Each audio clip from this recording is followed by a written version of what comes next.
আপনাদের সকলকে ধন্যবাদ জানিয়ে আমরা আজকের আলোচনা শুরু করতে যাচ্ছি। আজকে আমাদের আলোচনার বিষয় হচ্ছে এলিমেন্টারি সিস্টেমের জিহ্বা, বা ইংরেজিতে আমরা এটাকে টাং বলে থাকি। জিহ্বার বিষয়ে আমরা যেটা আজকে আলোচনা করব সেটা হচ্ছে জিহ্বাটা কি বা কাকে বলে, জিহ্বার অবস্থানটা কোথায়, জিহ্বার বৈশিষ্ট্য, ধরন বা এর অংশগুলো কি কি আছে, জিহ্বার পেশিগুলো কি আছে অর্থাৎ মাংসপেশি যেটাকে আমরা ইংরেজিতে মাসেল বলে থাকি, জিহ্বার রক্ত সাপ্লাই কি আছে এবং স্নায়ু বা নার্ভ সাপ্লাইগুলো কি আছে, এবং সর্বোপরি আমাদের জিহ্বা কি কাজ করে থাকে সেগুলো সম্বন্ধে আমরা জানব। এগুলো আমাদের আজকের ক্লাসের আলোচ্য বিষয়। তো আমরা আস্তে আস্তে যাই। আমাদের প্রথমেই আছে টাং বা জিহ্বা কাকে বলে, আমরা সে বিষয়ে একটু জানি। টাং বা জিহ্বা একটা মাস্কুলার অর্গান, যা মাংসপেশি দ্বারা এটা তৈরি হয়, যা মুখগহ্বরের মেঝেতে অবস্থিত। তাইলে আমরা প্রথমত কি জানলাম, জিহ্বা হচ্ছে একটা মাংস দিয়ে তৈরি একটা অর্গান বা অঙ্গ, যেটা আমাদের মুখের ভিতরে এটা অবস্থান করতেছে। তো এটি দুটো জায়গাকে এটা কভার করছে। একটা হচ্ছে আমাদের মুখগহ্বরের জায়গায় কিছুটা আছে, আর কিছুটা আছে আমাদের ফেরিংসে।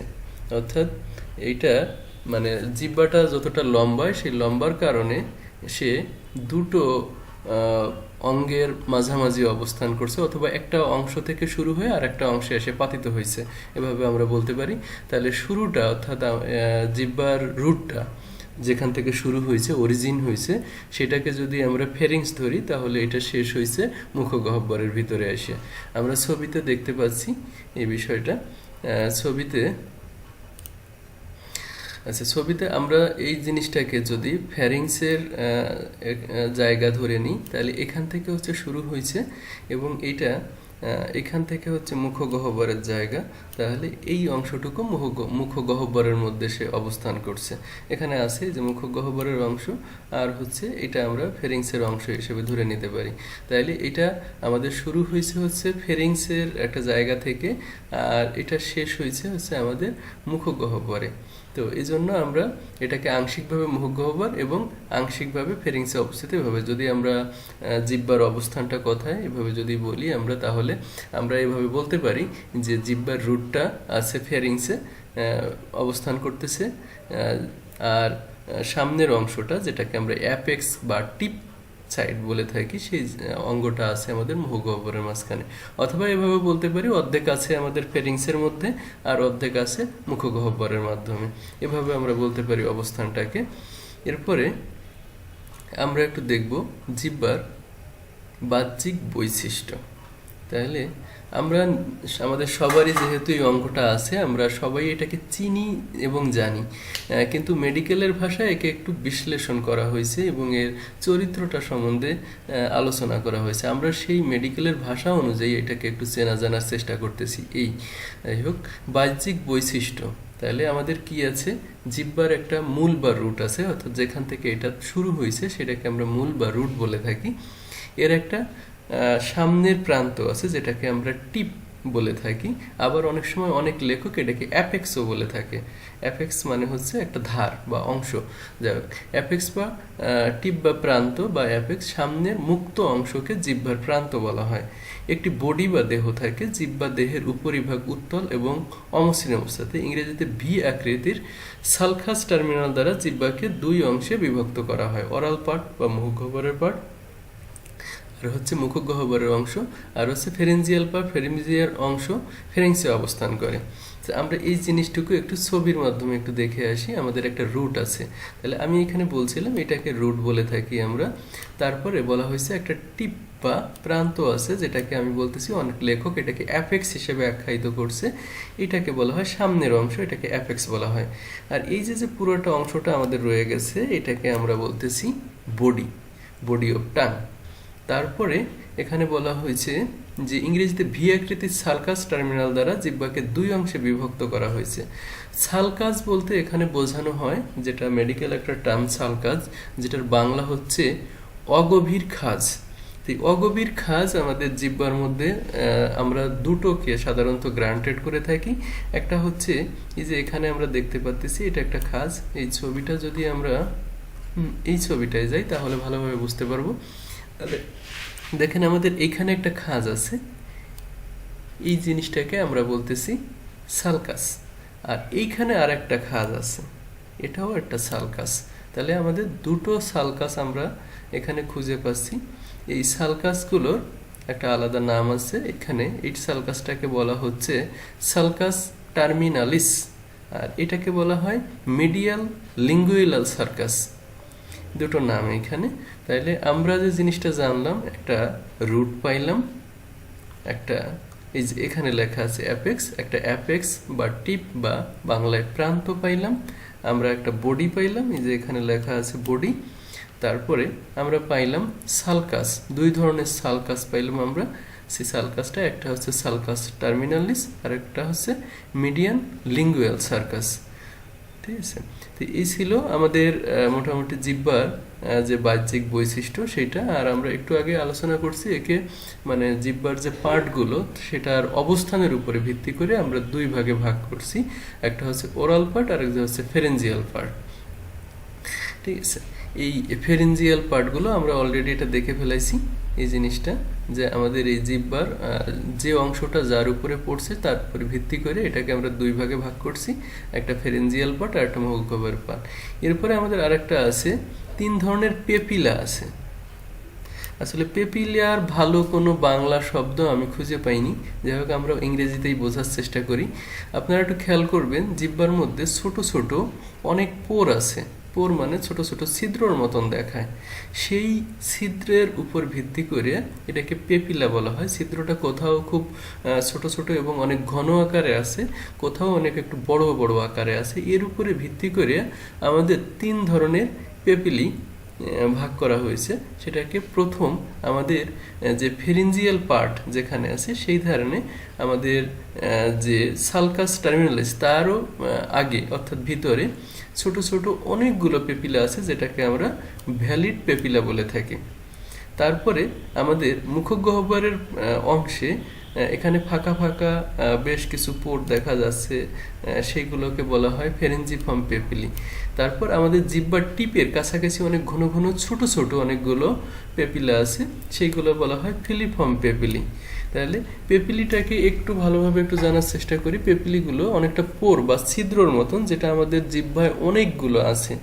যেহেতু আমাদের জিহ্বা কিন্তু একটা স্বাদ গ্রন্থি, অর্থাৎ আমরা যে খাবারগুলো খেয়ে থাকি সেই খাবারের স্বাদ একমাত্র আমরা জিহ্বার মাধ্যমেই পেয়ে থাকি। এটা আমাদের স্পেশাল সেন্স যে অর্গানগুলো আছে তার মধ্যে একটা অর্গান আমাদের জিহ্বা। তো সেই ক্ষেত্রে আমাদের এই পোরগুলো অনেক ধরনের স্বাদকে গ্রহণ করার জন্য অনেক পোর্সের দরকার হয়, যেগুলোর মেডিকেলের ভাষায় পেপিলি বলা হয়। তো আমরা জিহ্বায় তিন ধরনের পেপিলি পাইছি, একটা হচ্ছে ভ্যালিড পেপিলি, আর একটা হচ্ছে ফেরেঞ্জিফর্ম পেপিলি, আর একটা হচ্ছে ফিলিফর্ম পেপিলি। তো এটা ছিল আমাদের পেপিলি সম্বন্ধে। তো আমরা এখানে যদি কালার ছবিতে আর একটু দেখে নিতে পারি, এখানেও পেপিলিগুলো দেখাচ্ছে। এইখানে আছে আমাদের পেপিলিগুলো দেখা যাচ্ছে একটু ঘন ঘন বড় বড় সাইজে। এইখানে পাতলা পাতলা কিছু পেপিলি দেখা যাচ্ছে। আর এইখানে এসে অবশ্যই এখানে ওই জায়গা যেমন ঘন ঘন অনেক পেপিলি দেখা গেছিলো, এখানে সেরকমটা দেখায়নি। যাই হোক, এগুলোর মধ্যে দিয়ে আমরা সব ছবিতে সব কিছু পাবো না, সেগুলো বিভিন্ন ছবিতে বিভিন্ন রকমভাবে আমরা দেখে থাকি। এগুলো দেখাইলাম মোটামুটি। তারপরে দেখেন আমাদের টনসিলের অবস্থানটা কিন্তু এখান থেকে আমরা বুঝতে পারি। আমাদের জিহ্বার যে ফেরিংসের যে অংশটা আছে সেইখানেই কিন্তু আমাদের টনসিলটা অবস্থান করতেছে। আমাদের জিহ্বার দুই পাশে দুটো টনসিল, এই যে হলুদ যে একটা অঙ্গ দেখা যাচ্ছে এটাকে আমরা টনসিল বলে থাকি। এখানে টনসিলের এখানে প্যালেটাইন টনসিল, এখানে বলা হয়েছে হচ্ছে লিঙ্গুইলার টনসিল। যাই হোক, এই ধরনের দুটো টনসিল আমাদের দুই পাশে অবস্থান করছে। আমরা টনসিল এবং সেলিভারি গ্ল্যান্ড এই দুটো জিনিসকে একদিনে আলোচনা করব কোনো একটা সময়ে। এরপরে আমরা একটু যাব জিহ্বার পেশি। জিহ্বার পেশি বলতে আমাদের জিহ্বা যেসব মাসেলগুলো নিয়ে গঠিত হয়েছে সেই মাসেলগুলোর দিকে আমরা একটু যাব। আমাদের জিহ্বা দুই ধরনের মাসেল দ্বারা তৈরি। একটা হচ্ছে সুপিরিয়র লঙ্গিটিউডিনাল যেটা উপরের দিকে খাড়াভাবে বিস্তারিত, সেখানেই আবার আছে ট্রান্সভার্স বা আড়াআড়ি এবং ভার্টিক্যাল বা উলম্ব। আচ্ছা, যাই হোক, এটা হচ্ছে অভ্যন্তরীণ যে মাসেলগুলো, সেই মাসেলগুলোকে বলা হয়েছে সুপিরিয়র। সুপিরিয়র মানে সামনের এবং লম্বালম্বিভাবে যেসব মাসেলগুলো আছে সেইগুলো এক ধরনের মাসেল। আরেকটা আছে ট্রান্সভার্স বা আড়াআড়ি, আর একটা আছে ভার্টিক্যাল বা উলম্বভাবে। আর যদি আমরা ভিতরের বাহিরের দিকের মাসেলগুলো বলি, তাহলে এখানে আছে জেনিওগ্লাসাস, হায়োগ্লাসাস এবং স্টাইলোগ্লাসাস এবং প্লাসেন্টোগ্লাসাস। এইগুলো একটা মাসেলের নাম, যেটার বাংলা আমি খুঁজে বের করতে পারি নাই। তো এইগুলো আমাদেরকে এভাবেই জানতে হবে যেভাবে লেখা আছে। তাহলে আমরা এখানে দুই ধরনের পেশি পাইছি, একটা হচ্ছে ভিতরের দিকে পেশি আর একটা হচ্ছে বাহিরের দিকে পেশি। তাহলে ভিতরের দিকে আমাদের যে পেশিগুলো আছে সেগুলো superior longitudinal muscle, transverse muscle and vertical muscle. আর বাহিরের দিকে যে মাসেলগুলো আছে এগুলো জেনিওগ্লাসাস, হায়োগ্লাসাস, স্টাইনোগ্লাসাস আর হচ্ছে প্লাটোগ্লাসাস। এই মাসেলগুলো দ্বারা আমাদের জিহ্বাটা গঠিত হয়েছে। এরপরে আমরা একটু জানবো যে এখানে আমাদের কি কি আর্টারি এবং ভেইনের দ্বারা আমাদের এখানে রক্ত সরবরাহ হয়ে থাকে এবং রক্ত নিষ্কাশন হয়ে থাকে, সেই জিনিসটা আমরা একটু দেখব। প্রথমত আমরা দেখব আর্টারি সাপ্লাই, অর্থাৎ রক্ত সাপ্লাই দিচ্ছে কোন কোন আর্টারিগুলো। এখানে প্রথমে আছে লিঙ্গুয়াল আর্টারি, টনসিলার আর্টারি আর হচ্ছে ফেরিঞ্জিয়াল আর্টারি। এইগুলো দিয়ে আমাদের জিহ্বায় রক্ত সরবরাহ হচ্ছে, আর রক্ত নিষ্কাশন হচ্ছে ডিপ লিঙ্গুয়াল ভেইন দ্বারা।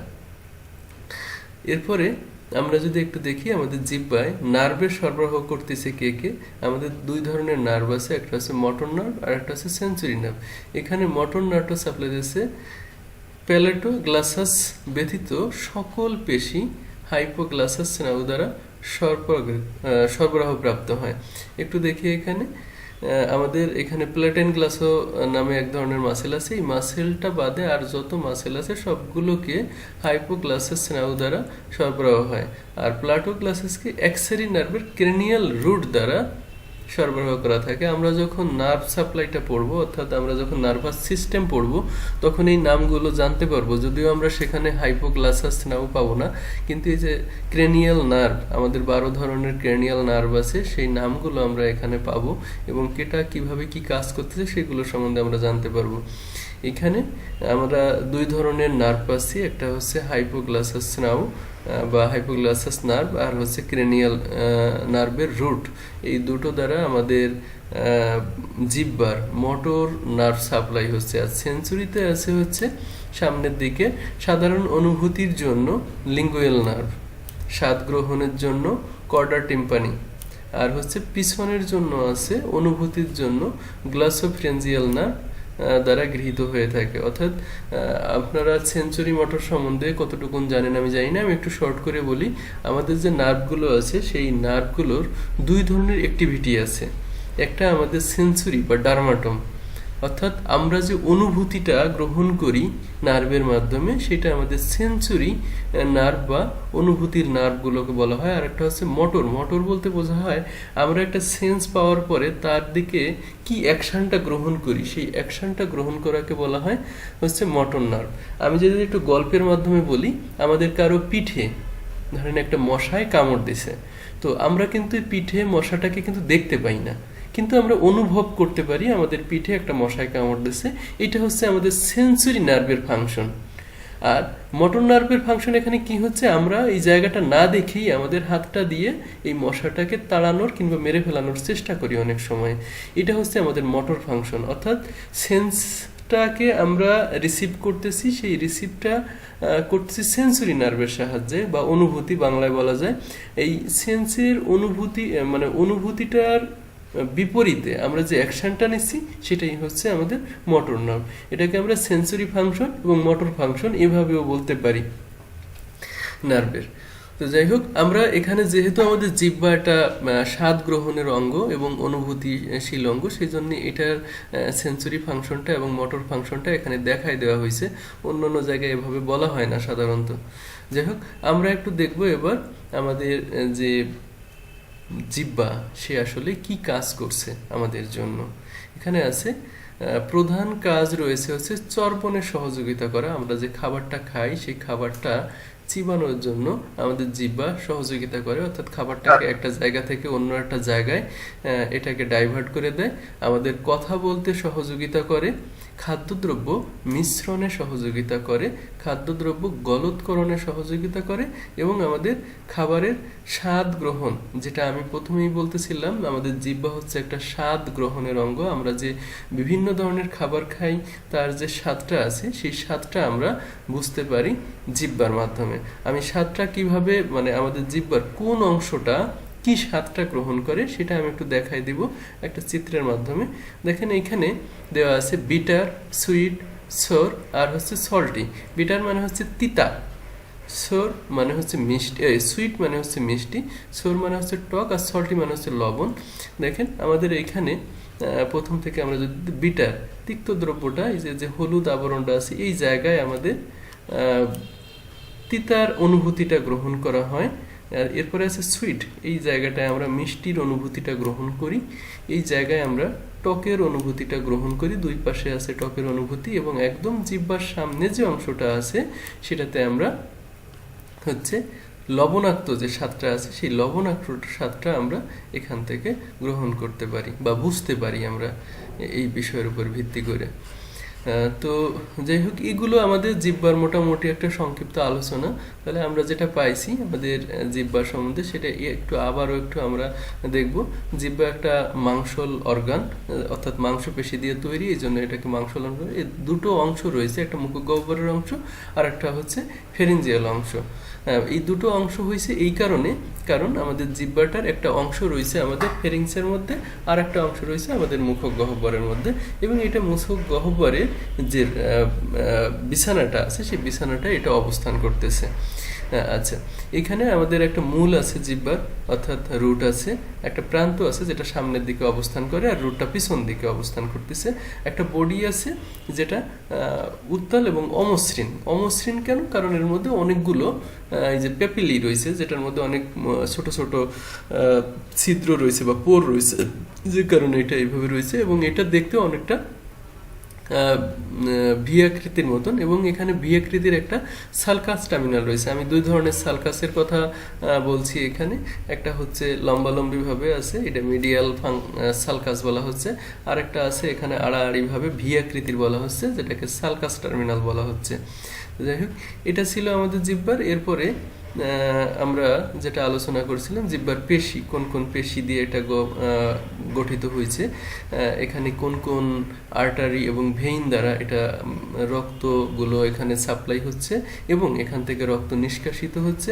আমরা এখানে দুই ধরনের নার্ভের কথা জানছি, এবং জিহ্বার যে ফাংশনগুলো আছে সেই ফাংশনগুলো সম্বন্ধে আমরা অবগত হয়েছি। সেই সাথে আমরা কোথায় কোন জায়গায় কী ধরনের স্বাদ গ্রহণ করছি সেই বিষয়টা সম্পর্কেও আমরা এখান থেকে অবগত হইতে পারছি।